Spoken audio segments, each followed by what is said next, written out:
Hi everyone, happy St. Patrick's Day. Shooting this video, I had a couple questions come up about the assignment that was handed out, the packet that was given to you guys.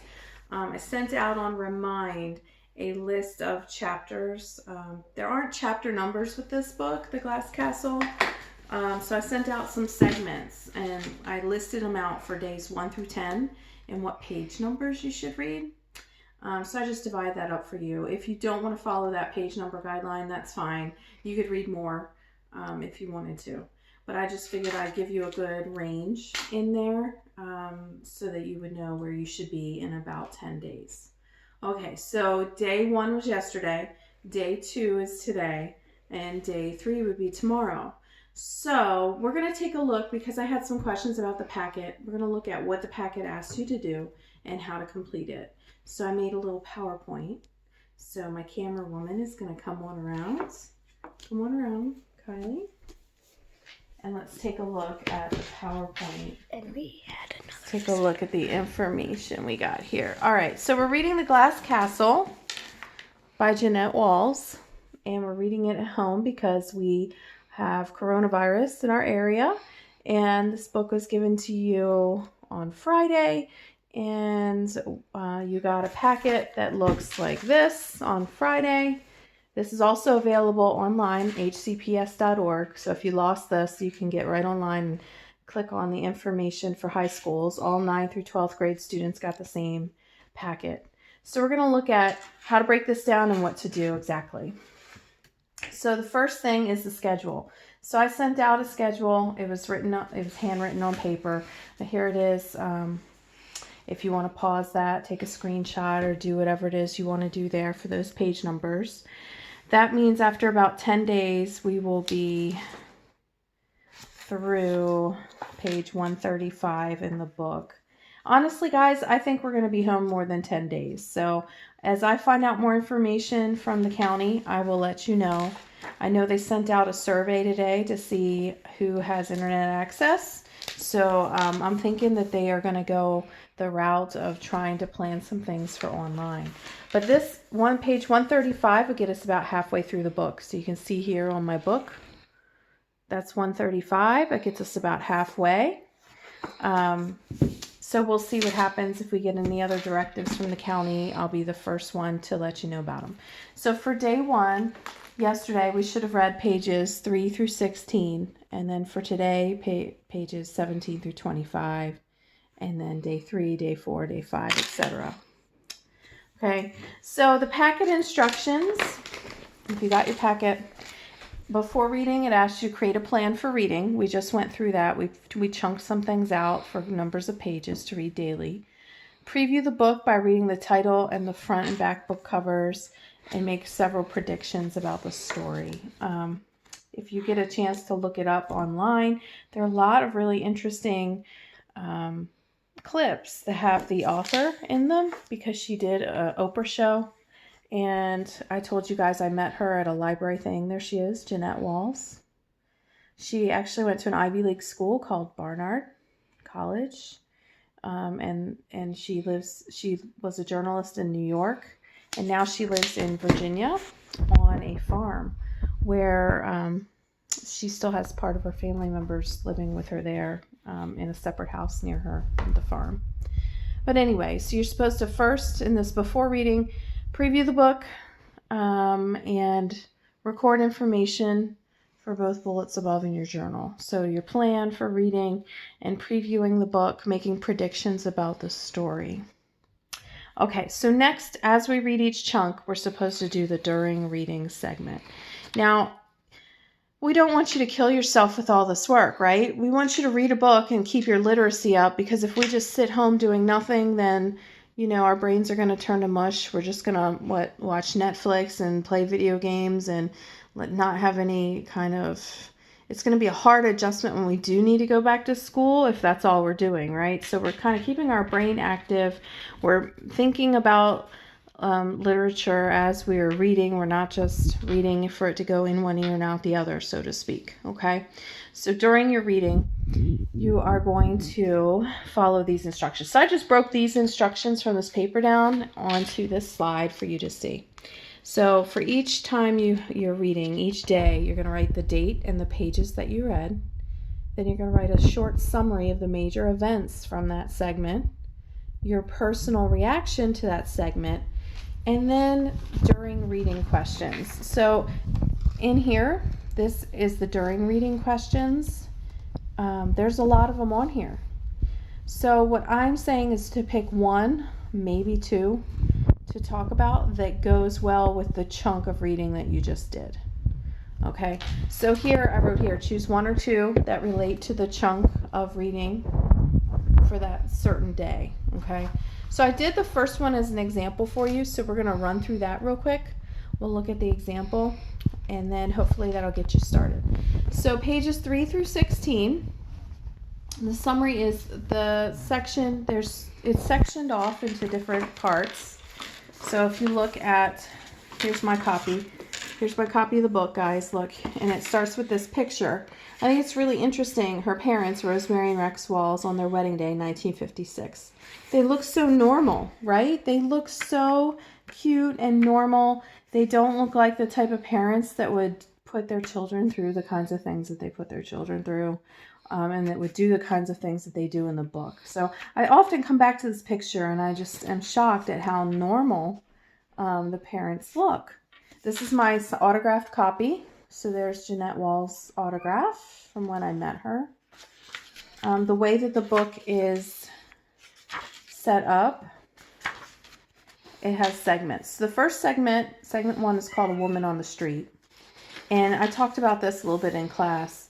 This very first scene is in New York City, and when Jeanette Walls is a famous journalist at this point, she's in a taxi, and she sees her mom on the side of the street. She's on her way to a very fancy event. She sees her mom on the side of the street digging through a dumpster. And we realize that her mom is homeless. But Jeanette, is like the opposite. She's very affluent. She lives in Park Avenue, a very rich part of New York City. She's a journalist about to meet celebrities and talk with celebrities and such. So it starts off at the very beginning, and you're thinking, how can someone be so different from their parents, right? Because she's got everything and her parents are homeless, right? Then part 2, the desert. So then it takes us back to her very first memory. The very first line. It's a paragraph in itself. I was on fire. Wow, the impact of that statement, that's crazy, right? I was on fire. It's my earliest memory. I was 3 years old, and we were living in a trailer park in a southern Arizona town whose name I never knew. She goes on to talk about how she was on fire. It's her earliest memory, and then what happened when she got to the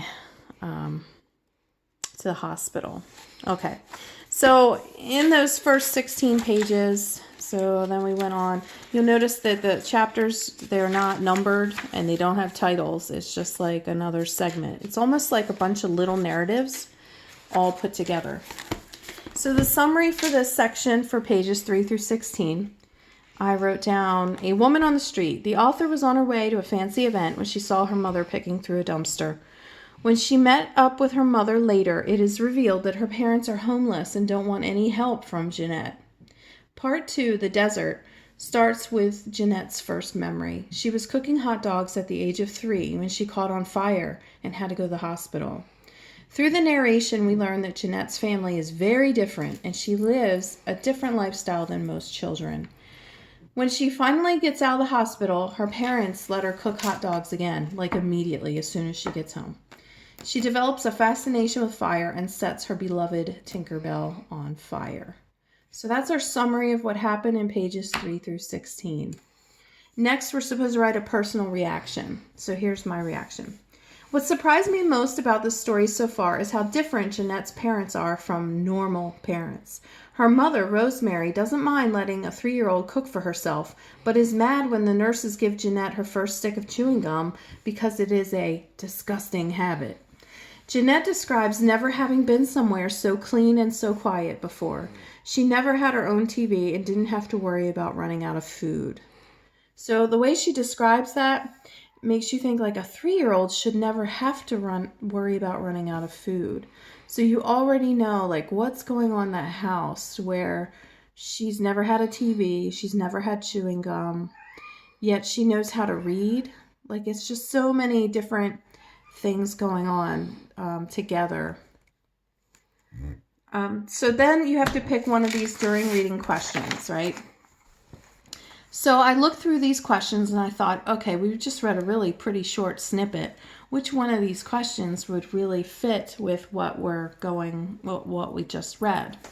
So the one that I picked was this one. Identify and describe the main characters. What motivates their actions and interactions with others? How does this impact the plot? So in this section, we're first getting acquainted with our main characters. We have Jeanette. The story is told from her point of view. She starts by showing us how different her life is from her parents. Then she goes back in time to her first memory to show us how she got there. She was very mature for her age as a youngster. Rex, Jeanette's father, he is reckless and wild, also a conspiracy theorist. He has no money and breaks his daughter free from the hospital, which was the only place she was safe and clean and had enough to eat. But he really thinks he's rescuing her. He's like, oh, you're safe now. You're safe. No, Rex, she was safer when she was in the darn hospital. He did not trust doctors. He even took his other daughter to a witch doctor once, and there's a funny scene where he almost gets in a fist fight with the doctor who's trying to help Jeanette. Rosemary is Jeanette's mother. She's a free spirit. She's an artist. She teaches her kids to read early, like really early. Like Jeanette can read full-on books when she's 3 years old. But she also does silly things like letting them cook for themselves at the age of 3, which is how Jeanette got in that problem at the very beginning. You don't let a 3-year-old cook on an open flame. It's just crazy. Who does that? But they believe very differently about how children should be raised and what they should learn. So it's a really interesting book. And what makes it so interesting, I think, is that it's true. All right, so that was for pages 3 through 16. So that was day 1. Now day 2, you're reading 17 through 25. You are going to complete, just like I did for these pages, your date and pages read, summary of major events, personal reaction, and then choose one of those bullet points to answer that relate to that chunk of reading. So for this section, for 17 through 25, we're going to learn a lot more about Rex.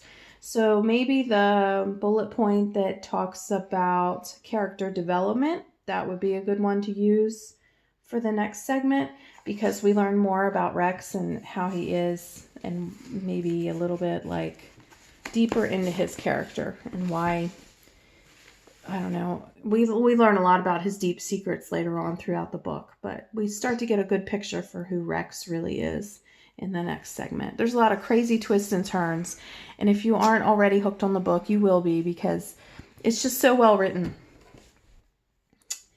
So that's it. That's all I got for you. So let me know in the comments if you guys have any questions, if there's anything else I can do for you.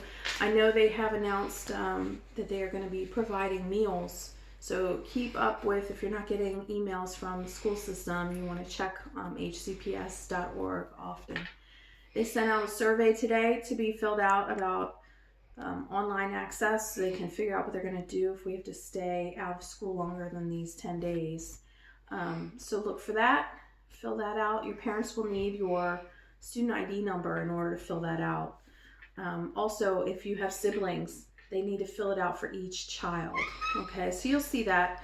Also for lunches, I know they had announced that they were going to be providing 3 meals and a snack for anybody who needs it. And that's not just kids who are on free and reduced lunch, that's anybody. I know there have been a lot of issues with stores running out of bread. I went to the store today, there was no bread to be bought.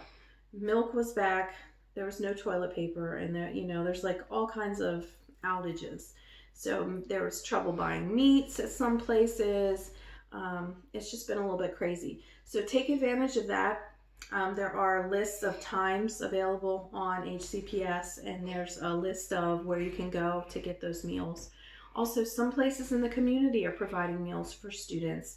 I think I saw Pat's Pizzeria in Edgewood was giving kids a free slice of pizza once a day. So check into that and stay safe, everyone. And let me know if you have any questions. Just follow the schedule and keep up with the reading. I look forward to seeing you guys soon. Stay safe.